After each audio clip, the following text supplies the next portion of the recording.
Avec nous en plateau, Yohann Carrare, bonjour, merci d'être avec nous. Vous êtes secrétaire général adjoint chez FO, Syndicat national pénitentiaire. Beaucoup de questions suite à cette évasion. D'abord, comment est-ce qu'un hélicoptère peut se poser dans l'enceinte d'une prison? Il n'y a pas de filet de protection? En l'occurrence, sur la prison de Réau, là où ça s'est passé donc hier, effectivement, l'endroit sur lequel s'est posé l'hélicoptère, il n'y avait pas de filin antiaérien. Donc très aisément, l'hélicoptère a pu se poser, tout en sachant que les miradors qui protégeaient donc cet établissement ont pour ordre de ne pas tirer sur un objet volant, effectivement, par mesure de sécurité, pour éviter qu'il s'écrase sur l'établissement. Ah oui. Donc après, face à ça, donc le commando donc est sorti de l'hélicoptère. Seulement deux hommes, c'est ça? Tout à fait, oui. Et a pu progressivement avancer dans l'établissement jusqu'au parloir récupérer Redouane Faïd sans problème, dès l'instant où il faut quand même savoir que le personnel n'est pas armé. Donc effectivement, nous n'allons pas nous servir de bouclier humain face à des gens armés de Kalachnikov et empêcher cette évasion. Donc effectivement, cette évasion était très simple. Et donc pour être clair, les surveillants ne sont pas armés, seuls les miradors, eux, sont armés, mais ils ne peuvent pas tirer sur un hélicoptère ou un appareil qui atterrirait. Vous diriez que c'est un commando professionnel qui a pu faire sortir Redouane Faïd de prison? Alors quand on voit la rapidité des faits, il faut quand même se rappeler que cet incident s'est passé en l'espace de même pas 10 minutes.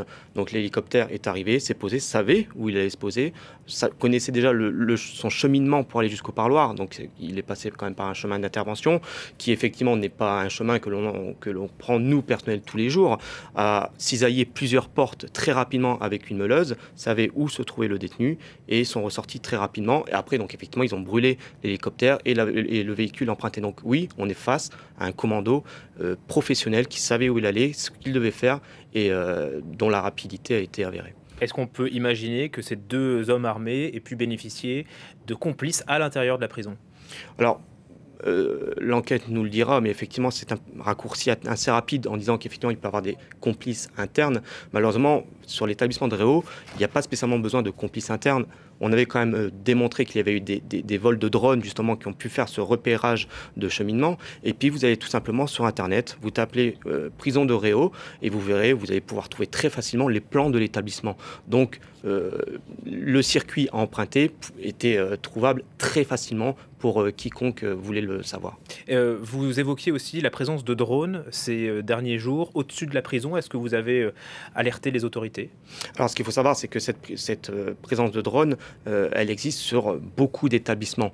Donc, c'est une grosse problématique chez nous. Pourquoi? Parce que nous n'avons pas les moyens techniques de pouvoir attraper ces drones ou en prendre le contrôle pour pouvoir faire cesser cette problématique. Malheureusement, il faut que toutes ces technologies qui arrivent, nous soyons, pourvus de moyens de pouvoir les contrôler, de pouvoir les contenir. Malheureusement, nous n'en sommes pas là. Une dernière question, vous demandez quoi aujourd'hui? Est-ce que vous demandez à ce que les surveillants de prison soient armés? Alors, il faut surtout que ce dogme idéologique de ne pas faire de sécurité en prison se lève. Il faut que l'administration pénitentiaire et aussi la ministre et le Premier ministre comprennent que la prison, c'est un lieu d'insécurité où effectivement les surveillants doivent pouvoir faire de la sécurité. Et pour ça, ça doit passer effectivement par de l'armement, mais aussi la classification des établissements.